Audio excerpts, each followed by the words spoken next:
A Catholic nun walks out of an SS headquarters in occupied Belgium, carrying 500 stolen identity cards hidden beneath her habit. 500 lives, 500 Jewish families marked for deportation to the death camps.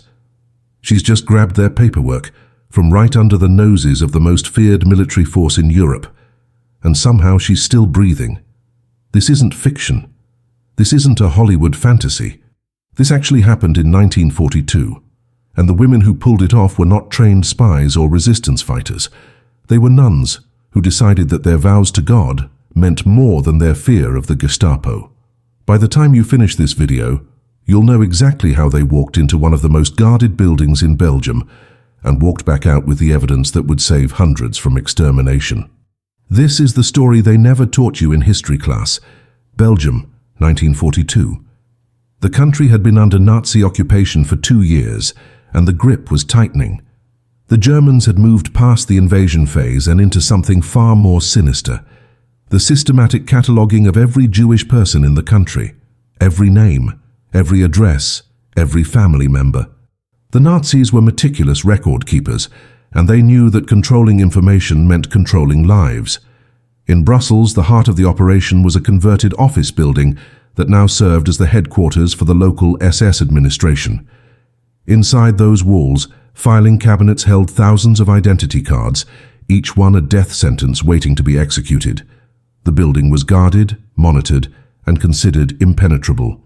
To even think about entering it without authorization was suicide. To think about stealing from it was madness. But there was a convent in Brussels where a group of nuns had been watching the deportations with growing horror. The convent of the Sisters of Our Lady of Mercy was not a glamorous place. It was a simple building tucked into a working-class neighborhood, home to women who had dedicated their lives to prayer, service, and anonymity. These were not warriors. They were teachers, nurses, and caretakers. Most of them had never broken a rule in their lives. They wore the same habits every day, attended the same prayers, and lived by the same rigid schedule that had governed their order for centuries. They were invisible to the world, which is exactly what made them dangerous. Sister Marie and Sister Catherine were among the youngest in the convent, both in their late 20s, both Belgian-born, and both increasingly unable to reconcile their faith with the atrocities unfolding around them. They had watched as Jewish families in their neighborhood were rounded up in the middle of the night. They had heard the children crying as they were loaded onto trucks. They had seen the empty apartments, the doors left open, the belongings scattered in the streets. And they had asked themselves the same question every night. What good is a vow of obedience to God if you do nothing while His children are being murdered? The decision did not come easily. The convent was divided. Some of the older nuns believed that their role was to pray, not to act. They argued that interfering with the Nazi occupation would bring retaliation not just on the convent, but on the entire neighborhood. They were right to be afraid. The Gestapo did not forgive, and they did not forget. Anyone caught aiding Jews faced immediate execution, and the Nazis made examples of resistors by killing entire families. But Sister Marie and Sister Catherine had made up their minds. If they were going to die, they would die doing something that mattered. They would die saving lives. The plan was born in whispered conversations in the convent's chapel, late at night when the rest of the sisters were asleep. It was absurd. It was reckless. It was impossible. They were going to walk into the SS headquarters, steal the identity cards of every Jewish person scheduled for deportation, and destroy the paperwork before the Nazis could act on it. No cards meant no names. No names meant no deportations. At least that was the theory. The reality was that they had no weapons, no training, and no idea if they would even make it through the front door. All they had was their habits, their faith, and the knowledge that doing nothing was no longer an option. The first step was reconnaissance, and it had to be done in a way that would not raise suspicion. Sister Marie volunteered to be the scout. She had a natural advantage. Nuns were still seen by many Germans as neutral, harmless figures of piety. The Wehrmacht soldiers stationed in Brussels had largely left the convents alone, viewing them as irrelevant to the war effort. Sister Marie used this to her advantage. She began making regular visits to the families in the neighborhood, offering comfort and assistance to those who were sick or elderly. Her route just happened to take her past the SS headquarters every single day. She walked slowly, deliberately, her hands folded in prayer, her eyes downcast. But she was watching everything. She counted the guards at the entrance. She noted the times when they changed shifts. She observed which doors were used most frequently and which windows were left open during the summer heat. She memorized the layout of the building from the outside, sketching it from memory each night in a small notebook hidden in her cell. What Sister Marie discovered was both promising and terrifying. The building had heavy security at the front entrance, but the side and rear entrances were far less guarded, especially during the late morning hours when the SS officers were occupied with administrative meetings. She also noticed something crucial. The building employed local Belgian workers as clerks and janitors, people who had been forced into service by the occupation but who were not Nazis themselves. These workers came and went with relative freedom, and they were not searched as rigorously as visitors. If the nuns could find a way to blend in with these workers, they might be able to enter the building without attracting attention. It was a slim chance, but it was a chance nonetheless. Sister Catherine took on the next phase of the plan, making contact with someone inside the building. This was the most dangerous part. They needed an insider, someone who could tell them where the identity cards were stored and how they could access them. Through a network of quiet conversations with parishioners, Sister Catherine learned of a young Belgian woman named Elise, who worked as a clerk in the records department. Elise was not a resistance fighter. She was not political. She was simply a 23-year-old woman who had taken a job to feed her family and who hated every moment of working for the occupiers. Sister Catherine approached her after Mass one Sunday, speaking in hushed tones near the back of the church. She did not ask Elise to steal anything. She did not ask her to sabotage the files. She simply asked her one question: where are the Jewish identity cards kept, and when is the room least occupied? Elise's hands trembled as she answered. She told Sister Catherine that the cards were stored in a locked filing room on the second floor, accessible only to senior clerks and SS officers. The room was guarded during the day, but there was a brief window every Thursday morning when the guards were called away for a mandatory briefing. During that time, the room was left unattended for approximately 20 minutes. 20 minutes. That was all they would have. Elise also revealed something else. The filing cabinets were not locked with keys, but with simple combination locks that could be opened if you knew the numbers. She did not know the combinations herself, but she knew who did. A senior clerk named Margot, another Belgian woman who despised the Nazis, and who might be willing to help if approached carefully.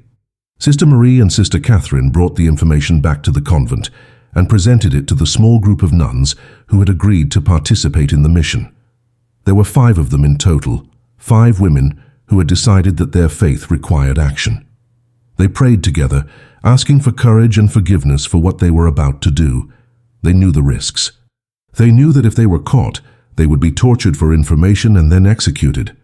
They knew that their deaths would be used as propaganda, a warning to anyone else who dared to resist. But they also knew that 500 people were going to die if they did nothing, and that was a weight they could not carry. The approach to Margot had to be handled with extreme care. One wrong word, one hint of suspicion, and the entire plan would collapse. Worse, if Margot reported the conversation to the SS, the nuns would be arrested before they ever got close to the headquarters. Sister Catherine took on this task herself. She had a gift for reading people, for sensing who could be trusted and who could not. She began attending early morning Mass at a different church across the city, one that Margot was known to frequent. For 3 weeks, Sister Catherine said nothing. She simply observed. She watched Margot pray with her eyes closed, her lips moving silently. She saw the exhaustion in her face, the way her shoulders sagged under the weight of what she was being forced to do every day. Margot was not a collaborator. She was a prisoner of circumstance, trapped in a job that made her complicit in horrors she never chose. On the 4th week, Sister Catherine made her move.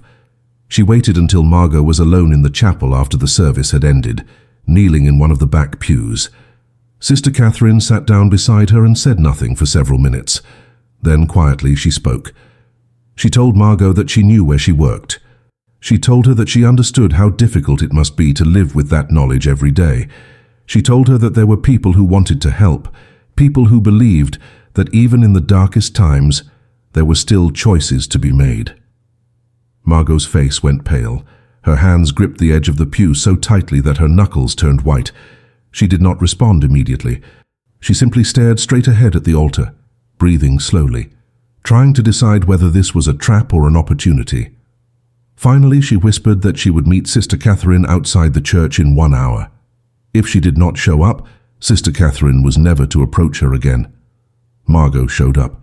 She arrived with her coat pulled tight around her and her eyes scanning the street for anyone who might be watching. Sister Catherine led her to a small cafe several blocks away, a place where they could sit in the corner and speak without being overheard. Margot did not waste time. She told Sister Catherine that she knew exactly what the nuns were planning, and she told them they were insane. The filing room was guarded. The building was crawling with SS officers. Even if they managed to get inside, even if they managed to open the cabinets, there was no way they would make it out alive. But then Margot said something that changed everything. She said that she had been thinking about this for months. She had been imagining what it would take to destroy those records, to burn them, to erase them, to make them disappear. She had dreamed about it. She had prayed for someone to do it. And now, sitting across from a nun who was willing to die trying, she realized that she could not live with herself if she did nothing. Margot agreed to help, but she had conditions. She would provide the combination to the filing cabinets, but she would not participate in the theft itself. She could not risk being seen with the nuns inside the building. Her role would be to provide the information and to make sure that the guards were distracted during the critical 20-minute window. She told Sister Catherine that there was a weekly security briefing every Thursday at 10 in the morning. During that time, all guards on the second floor were required to attend. The filing room would be empty. If the nuns could get into the building by 9:45 and position themselves near the stairwell, they would have exactly 20 minutes to enter the room, open the cabinets, take the cards, and get out. Margot wrote the combination on a small piece of paper and handed it to Sister Catherine. Then she stood up, adjusted her coat, and walked out of the cafe without looking back. The plan was set. The nuns had the information they needed, the combination to the locks and a narrow window of opportunity. But they still had one critical problem: how to get inside the building in the first place. They could not simply walk through the front entrance in their habits. The guards would stop them, question them, and turn them away. They needed a disguise, something that would allow them to blend in with the civilian workers who entered the building every day. Sister Marie proposed a solution that was as bold as it was dangerous. They would steal cleaning uniforms from a local laundry service that supplied the SS headquarters. They would dress as cleaning women, carry mops and buckets, and walk in through the side entrance as if they belonged there. It was a gamble, but it was the only option they had. Stealing the uniforms required a level of deception that none of the nuns had ever attempted before. The laundry service that supplied the SS headquarters was run by a Belgian family who had no choice but to comply with German orders. Their facility was located in a warehouse district on the outskirts of Brussels, and every Tuesday morning, a truck delivered freshly cleaned uniforms and linens to various Nazi administrative buildings throughout the city. Sister Marie and another nun, Sister Jean, posed as workers from a local charity organization collecting donations of old clothing for the poor. They arrived at the laundry facility early in the morning, dressed in plain civilian clothes rather than their habits, carrying empty bags and wearing tired smiles. The owner, an older man named Hendrik, was suspicious at first, but Sister Marie's calm demeanor and gentle persistence wore him down. She told him they were collecting any damaged or discarded uniforms that could be repaired and given to families in need. Hendrik, exhausted by the demands of the occupation and eager to be rid of the visitors, led them to a back room where several stained and torn cleaning uniforms were piled in a corner, waiting to be thrown away. Sister Marie and Sister Jeanne took 4 uniforms, thanked Hendrik profusely, and left before he could reconsider. Back at the convent, the nuns worked through the night, washing the uniforms, mending the tiers, and altering them to fit. They scrubbed away the stains until the fabric looked presentable enough to pass a cursory inspection. They practiced walking in the uniforms, carrying buckets and mops, mimicking the movements of tired cleaning women who had done the same work 1,000 times before. They rehearsed their route through the building based on the layout Sister Marie had memorized. They timed themselves over and over, walking from the side entrance to the second-floor stairwell, measuring how long it would take to climb the stairs, enter the filing room, locate the cabinets, and retrieve the cards. Every second mattered. If they were even 30 seconds too slow, the guards would return from their briefing and find them inside. The night before the operation, the 5 nuns gathered in the chapel for what they knew might be their final prayer together. Sister Marie, Sister Catherine, Sister Jean, Sister Anne, and Sister Lucy knelt in silence, each of them grappling with the reality of what they were about to do. Sister Anne, the oldest of the group at 47, had spent 26 years in the convent without ever breaking a single rule. Now she was preparing to commit an act that would be considered treason by the occupying forces.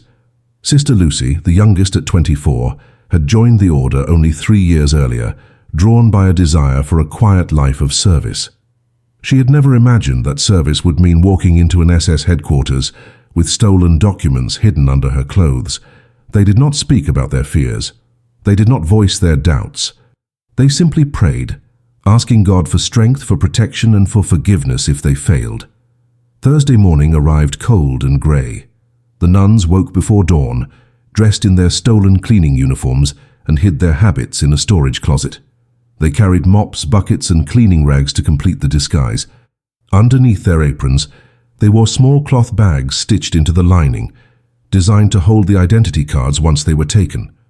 Sister Marie led the group, her face calm, but her heart pounding so hard she could hear it in her ears. They left the convent at 9:15, walking in pairs to avoid attracting attention. The streets were quiet, most people still indoors, the city still under the heavy fog of occupation. They reached the SS headquarters at 9:40, 5 minutes ahead of schedule. The side entrance was guarded by a single Wehrmacht soldier, a young man who looked barely old enough to shave. He glanced at the nuns in their cleaning uniforms, saw the mops and buckets, and waved them through without a word. They were inside. The first phase of the impossible had just succeeded. Sister Marie led the group up a narrow stairwell to the second floor, moving slowly, deliberately, as if they were simply cleaning women arriving for their shift. They reached the landing and paused. Down the hallway, they could see the filing room, its door closed but not locked. The guards were still at their posts, standing on either side of the door, rifles slung over their shoulders. Sister Catherine checked her watch. 9:52. 8 minutes until the briefing began. 8 minutes until the guards would be called away. 8 minutes until they would have their chance. They positioned themselves at the far end of the hallway, pretending to scrub the floor, waiting for the moment that would determine whether they lived or died. At exactly 10 o'clock, a sharp whistle echoed through the hallway. The guards straightened, exchanged a quick glance, and marched toward the stairwell at the opposite end of the corridor. Their boots struck the floor in rhythmic precision, the sound fading as they descended to the briefing room on the first floor. The hallway fell silent. Sister Marie did not hesitate. She stood, gripped her mop as if it were a weapon, and walked directly toward the filing room. The other nuns followed, their hearts hammering, their hands trembling, but their steps steady. They had 20 minutes, not a second more. Sister Catherine reached the door first and turned the handle. It opened without resistance. They slipped inside and closed the door behind them, the soft click of the latch sounding louder than it should have in the oppressive quiet. The room was smaller than they had imagined, barely larger than a storage closet, lined wall to wall with grey metal filing cabinets. Each cabinet was labelled with a range of letters, organised alphabetically by surname. The cards inside represented lives, families, futures that had been catalogued and marked for destruction. Sister Marie pulled the piece of paper from her pocket, the one Margot had given her with the combination scrawled in hurried handwriting. Her hands shook as she knelt in front of the first cabinet, spinning the dial left, then right, then left again. The lock clicked open. She pulled the drawer, and there they were. Hundreds of identity cards, each one stamped with a red J for Jew, each one a countdown to deportation. Sister Catherine moved to the second cabinet, her fingers working the combination with the precision of someone who had practiced this motion in her sleep. The lock opened. Sister Jean took the third, Sister Anne the fourth. Sister Lucy kept watch at the door, her ear pressed against the wood, listening for footsteps. They worked in absolute silence. There was no time for hesitation, no time for second thoughts. Sister Marie began pulling cards from the drawer, stacking them in her hands, then sliding them into the cloth bag hidden beneath her apron. Sister Catherine did the same, her movements quick and mechanical, her mind refusing to process the enormity of what they were doing. Each card represented a person, a mother, a father, a child. Each card was a life that would end in a cattle car headed east if they failed. The nuns moved through the cabinets with ruthless efficiency, pulling cards in handfuls, shoving them into their hidden bags until the fabric stretched tight against their bodies. 50 cards. 100. 200. The bags grew heavier with each handful, the weight pressing against their ribs, making it harder to breathe. Sister Lucy's whisper cut through the silence like a knife. Footsteps. Someone was coming up the stairs. The briefing was not supposed to end for another 12 minutes, but someone was returning early. The nuns froze. Sister Marie's hands hovered over the open drawer, her mind racing through their options. They could not run. The hallway outside was a dead end. If they left now, they would be seen, questioned, searched. The cards would be discovered, and they would be executed on the spot. Their only option was to finish what they had started and hope that whoever was coming would pass by without entering the room. Sister Catherine closed the drawer she had been working on and locked it, her fingers moving faster than they ever had before. Sister Jeanne did the same. Sister Marie forced herself to breathe, to think, to move. She pulled the last stack of cards from the final cabinet, shoved them into her bag, and locked the drawer. 500 cards. They had taken 500 cards. The footsteps grew louder, closer, echoing in the stairwell just outside the door. Sister Anne pressed herself against the wall beside the door, her mop clutched in her hands like a spear. Sister Lucy flattened herself on the other side, her breathing shallow, her eyes wide with terror. Sister Marie, Sister Catherine, and Sister Jean stood in the center of the room, frozen, their bags bulging beneath their aprons, their faces pale. The footsteps stopped directly outside the door. A shadow appeared in the gap beneath it, blocking the light from the hallway. The door handle began to turn. Sister Marie closed her eyes and prayed harder than she had ever prayed in her life. The door opened 6 inches, then stopped. A voice called out in German from down the hallway, sharp and impatient. The shadow beneath the door shifted, the handle released. The footsteps retreated back down the stairs. The nuns did not move. They did not breathe.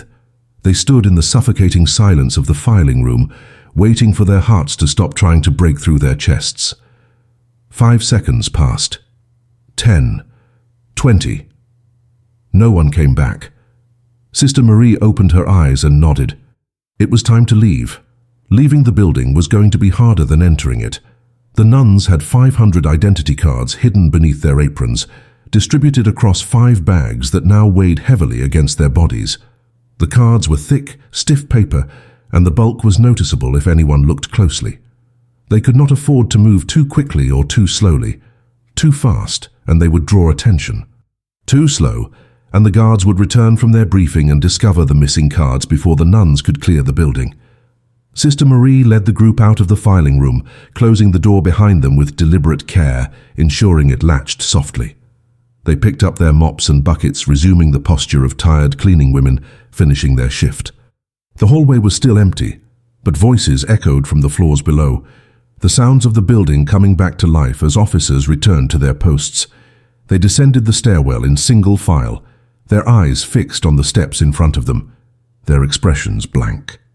Sister Lucy's bag shifted beneath her apron, and she pressed her hand against her side to hold it in place, terrified that a card would slip free and fall to the floor. Every step felt like an eternity. Every sound made them flinch. Halfway down the stairs, they heard boots approaching from below. An SS officer was climbing toward them, his uniform crisp, his face severe. The nuns pressed themselves against the wall to let him pass, lowering their eyes in deference. He glanced at them without interest, muttered something in German, and continued up to the second floor. Sister Catherine's legs nearly buckled beneath her, but she forced herself to keep moving, to keep pretending that nothing was wrong, that they were invisible. They reached the ground floor and turned toward the side entrance where they had entered. The young Wehrmacht soldier was still there, leaning against the doorframe, smoking a cigarette. He looked bored, indifferent, counting the minutes until his shift ended. Sister Marie approached him, her mop slung over her shoulder, her face calm despite the panic screaming inside her skull. She nodded to him politely, the gesture of a cleaning woman acknowledging a guard she had seen 100 times before. He waved them through with barely a glance, exhaling a plume of smoke into the cold morning air. The nuns stepped outside into the grey daylight, and for the first time since entering the building, they allowed themselves to breathe. But they were not safe yet. They were still within sight of the headquarters, still close enough to be stopped, questioned, searched. They walked at a measured pace, keeping their heads down, blending into the sparse foot traffic on the street. 2 blocks away, Sister Anne's composure finally cracked. Her hands began to shake so violently that she nearly dropped her mop. Sister Jean reached out and steadied her, whispering words of reassurance that neither of them fully believed. They kept walking, deeper into the city, away from the headquarters, away from the guards, away from the filing room that was now missing 500 of its most important records. They did not speak. They did not look at each other. They simply moved, step by step, block by block, until the convent finally came into view. Sister Marie's vision blurred with tears she refused to let fall. They had done it.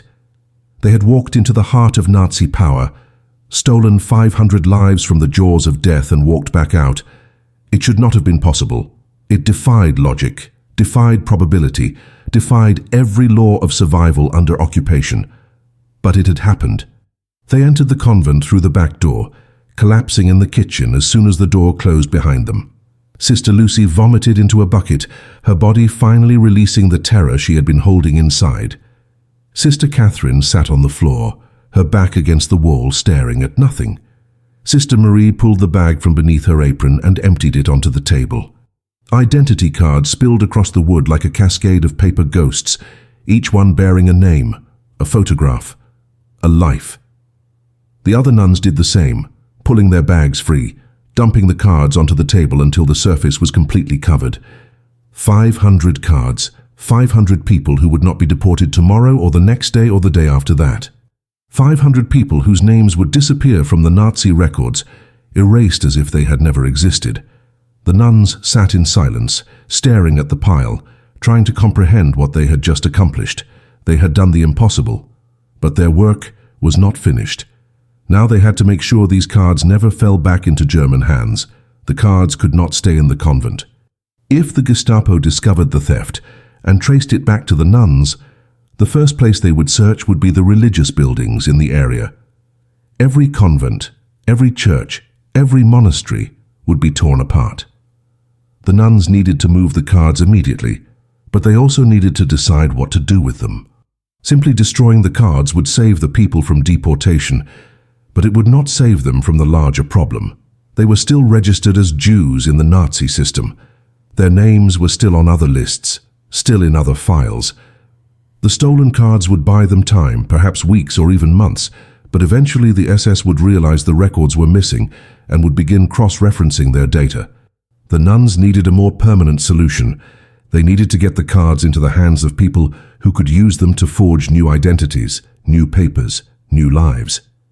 Sister Marie knew of a resistance network operating in Brussels, a loose collection of students, workers and shopkeepers who had been helping Jews escape Belgium through underground routes into France and Switzerland. She had never contacted them directly, but she knew where to find them. There was a bookstore in the city centre, a small cramped shop that sold used novels and academic texts. The owner, a man named Victor, was rumoured to be connected to the resistance, though he had never confirmed it to anyone.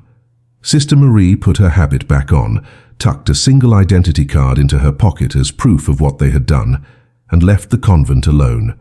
She walked through the streets with her head bowed, her hands folded in prayer, just another nun moving through the city on an errand of mercy. She reached the bookstore just before noon and stepped inside, the bell above the door chiming softly. Victor was an older man, grey-haired and thin, with the tired eyes of someone who had seen too much suffering. He looked up from behind the counter as Sister Marie approached, his expression neutral, guarded. She did not waste time with pleasantries. She told him that she had something that belonged to 500 people who were about to die, and she needed to know if he could help. Victor's face did not change, but his hands stopped moving. He asked her to wait, disappeared into the back room, and returned 5 minutes later with a younger man, no more than 30, with dark eyes and a scar across his left cheek. The younger man introduced himself only as Luke. He asked Sister Marie what she had. She pulled the identity card from her pocket and placed it on the counter. Luke picked it up, examined it, and his expression shifted from skepticism to shock. He asked her how many cards she had. She told him 500.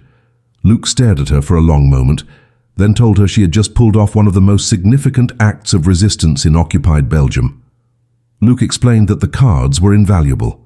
The resistance had forgers who could alter the photographs, change the names, and remove the red J stamps, transforming the cards into clean identification papers that Jews could use to move freely through the city or escape the country entirely.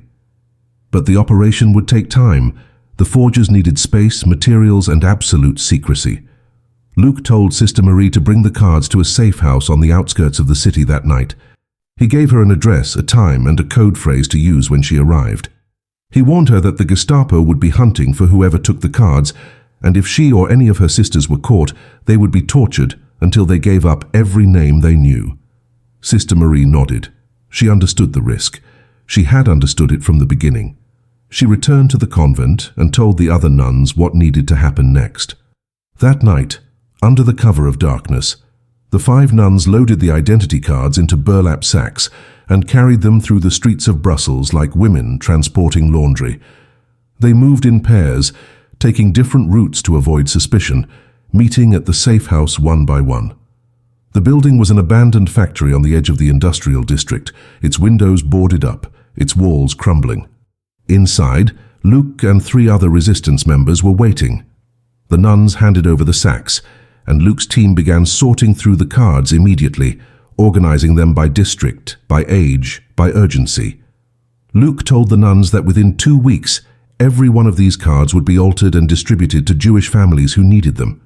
He told them that what they had done would save lives, dozens of lives, maybe hundreds. He told them they were heroes. Sister Marie shook her head. She told him they were not heroes. They were just women who could not stand by and do nothing.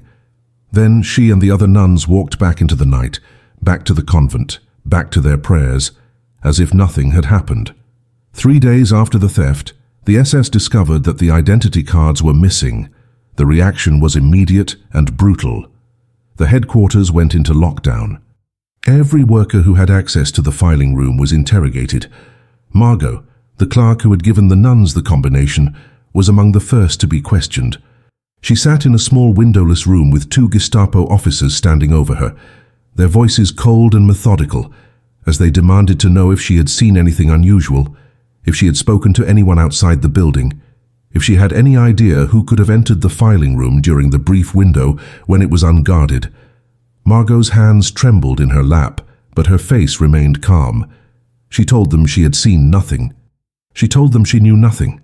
She told them that the only people she ever saw near that hallway were the cleaning women, and they were always there, always invisible, always ignored.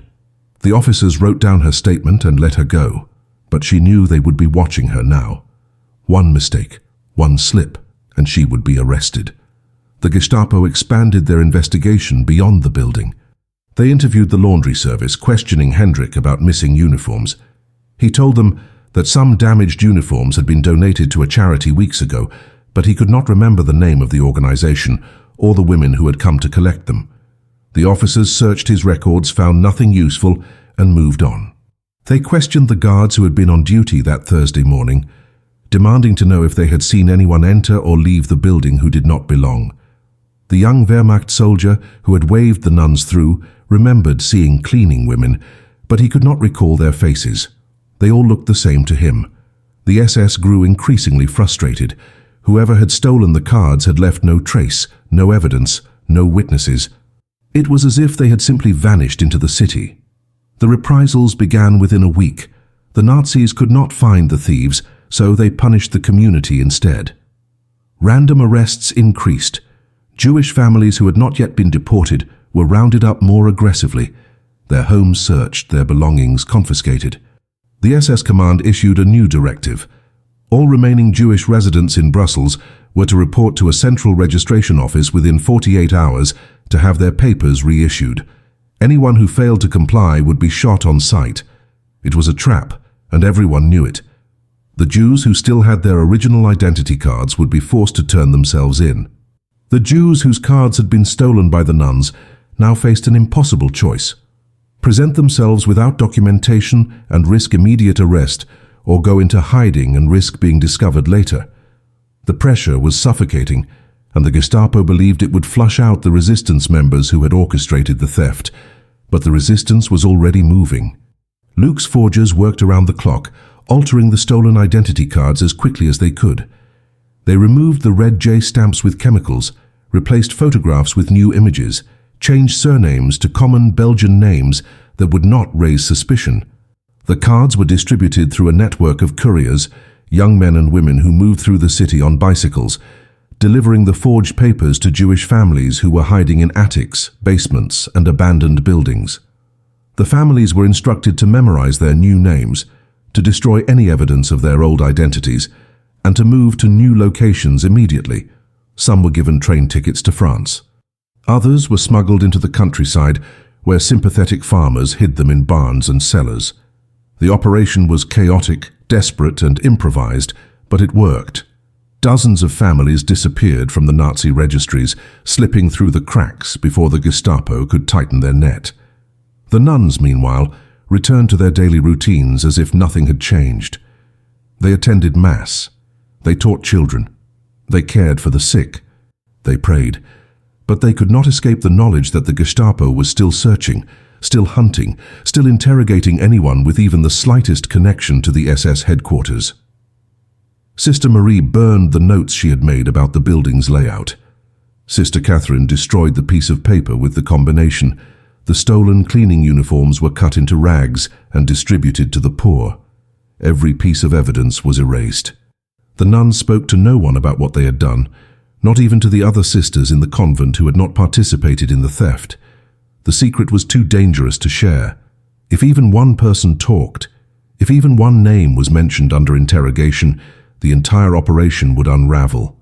The nuns carried the weight of that silence for the rest of the war, never speaking of the day they walked into hell and walked back out with 500 lives hidden beneath their habits. The full extent of what the nuns had accomplished did not become clear until months later, when the deportations from Brussels slowed to a trickle. The SS had expected to fill multiple trains with Jewish families based on the records they had compiled, but the numbers no longer matched. Families that were supposed to be at specific addresses had vanished. Names that appeared on deportation lists could not be verified because the corresponding identity cards were missing. The Gestapo conducted house-to-house searches, but they found empty apartments, abandoned belongings, and neighbors who claimed to know nothing. The logistical machinery of the Holocaust depended on meticulous record-keeping, and the theft of those 500 cards had thrown a wrench into the system that the Nazis could not easily repair. They could not deport people they could not identify. They could not track people who no longer existed on paper. By the spring of 1943, the resistance estimated that at least 300 of the 500 stolen identity cards had been successfully used to help Jewish families escape Belgium or go into deep hiding. Some families made it to Switzerland, crossing the border with forged papers that identified them as Belgian Catholics fleeing the war. Others reached France and joined the Maquis, the rural resistance fighters who sabotaged German supply lines and hid refugees in remote villages. Still others remained in Belgium, living under assumed names, working in factories or on farms, their true identities buried under layers of deception. The remaining 200 cards were used to create false documentation for resistance members, Allied pilots who had been shot down over Belgium, and political prisoners who had escaped from labor camps. The cards became a lifeline, a tool of survival in a world where a single piece of paper could mean the difference between life and death. The Gestapo never stopped looking for the thieves. They continued their investigation for over a year, conducting sporadic raids on convents and churches throughout Brussels, searching for evidence that might lead them to the culprits. They arrested several clergy members on suspicion of resistance activity, torturing them for information, but none of them knew anything about the identity card theft. The nuns at the convent of the Sisters of Our Lady of Mercy were questioned twice. Gestapo officers arrived unannounced, searched the building from top to bottom, and interrogated the Mother Superior about the activities of her sisters. She told them the truth. Her nuns spent their days in prayer and service. They had no involvement in politics. They had no connection to the resistance.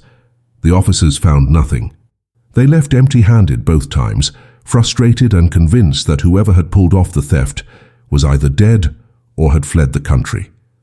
Sister Marie, Sister Catherine, Sister Jeanne, Sister Anne, and Sister Lucy never spoke about what they had done, not even to each other. The weight of the secret was too great and the risk of exposure was too high. They continued their work in the convent, teaching, healing, praying, as the war dragged on around them. In 1944, the Allies liberated Brussels, and the Nazi occupation finally ended. The nuns stood in the streets with the rest of the city, watching the American and British troops roll through, watching the German soldiers retreat, watching the collaborators being dragged from their homes. The war was over, but the memories remained. Sister Marie never forgot the feeling of walking through the SS headquarters with stolen documents pressed against her ribs. Sister Catherine never forgot the sound of footsteps outside the filing room door. Sister Lucy never forgot the moment the Wehrmacht guard waved them through the exit, oblivious to what they were carrying. They had saved lives, hundreds of lives. And they had done it by choosing to act when silence would have been easier, when obedience would have been safer, when faith alone was not enough. They had walked into the darkness and pulled people out before the machinery of genocide could swallow them whole. And for decades after the war ended, no one knew. The story remained buried, hidden in the same silence that had protected the nuns during the occupation. It was not until the late 1980s, more than 40 years after the theft, that a historian researching the Belgian resistance stumbled across a cryptic reference in a forger's journal. The entry mentioned 500 identity cards that had been delivered to the network in 1942 by a group of women who refused to give their names. The historian followed the trail, interviewed survivors, cross-referenced Nazi records, and eventually identified the Convent of the Sisters of Our Lady of Mercy as the source. By then, most of the nuns involved had passed away. Only Sister Lucy was still alive, elderly and frail, living in a care home in Brussels. When the historian finally tracked down Sister Lucy and asked her about the theft, she was silent for a long time. She sat in her chair by the window, her hands folded in her lap, her eyes fixed on something far away. Then, quietly, she confirmed that it had happened. She told the historian that she and 4 other nuns had walked into the SS headquarters in 1942 and stolen 500 identity cards from under the noses of the Gestapo. She described the terror, the impossible odds, the 20-minute window that had felt like an eternity. She spoke about Sister Marie, who had led them with a courage that defied reason. She spoke about Sister Catherine, who had recruited Margot and secured the information they needed. She spoke about the other sisters who had risked everything because they believed that faith without action was meaningless. And then she said something that stunned the historian. She said that they had never considered themselves heroes. They had simply done what needed to be done, what their faith demanded of them, and they had spent the rest of their lives praying that it had been enough. The story was published in a Belgian history journal in 1989, and it ignited a firestorm of interest.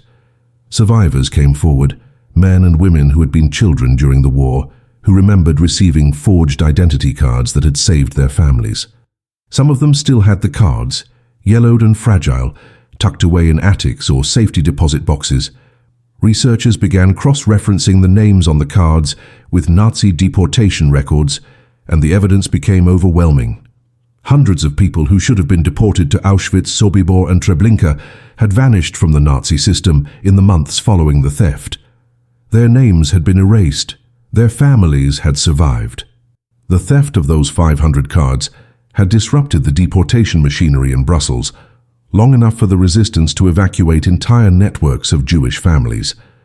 It was one of the most successful acts of sabotage against the Holocaust in occupied Belgium, and it had been carried out by 5 women armed with nothing but stolen cleaning uniforms and unshakable faith. Sister Lucy passed away in 1991, 2 years after the story was published. She never accepted any recognition for what she had done. She refused interviews, declined awards, and avoided the media attention that followed the revelation. She told the historian that she did not want to be remembered as a hero. She wanted to be remembered as someone who had done her duty to God and to the people who were suffering. That was all. The other nuns who had participated in the theft were honored posthumously. A memorial was erected outside the Convent of the Sisters of Our Lady of Mercy, bearing their names and the simple inscription, "They walked into darkness so that others could see light." The memorial stands there today, a quiet reminder of what ordinary people are capable of when they refuse to accept the unacceptable. But here is the tragedy. Despite the publication of the story, despite the evidence, despite the survivors who came forward to testify, the theft of the 500 identity cards remains largely unknown outside of Belgium. It is not taught in most history classes. It does not appear in most documentaries about World War II. The names of Sister Marie, Sister Catherine, Sister Jean, Sister Anne, and Sister Lucy are not as famous as the names of other resistance heroes. Their story has been overshadowed by larger narratives, buried under the weight of the millions who died, forgotten in the shadow of the Holocaust's vastness. And that is the greatest injustice, because what these women did mattered. It mattered to the 300 families who escaped because of them. It mattered to the children who grew up because their parents had forged papers. It mattered to the grandchildren and great-grandchildren who exist today because 5 nuns decided that their lives were worth risking. This is why we tell these stories. This is why we dig through archives, interview survivors, and piece together the fragments of forgotten courage. Because the world needs to know that resistance is not always loud. It is not always violent. Sometimes it is 5 women in stolen cleaning uniforms walking into the heart of evil with nothing but faith and a plan that should never have worked.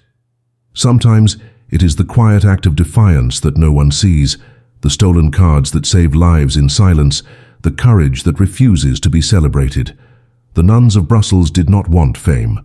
They did not want recognition. They wanted to save lives, and they did. 500 cards, hundreds of lives, a legacy that should never be forgotten. And now, now their story lives on. Share it, remember it, because this is the history they never taught you, and it deserves to be told.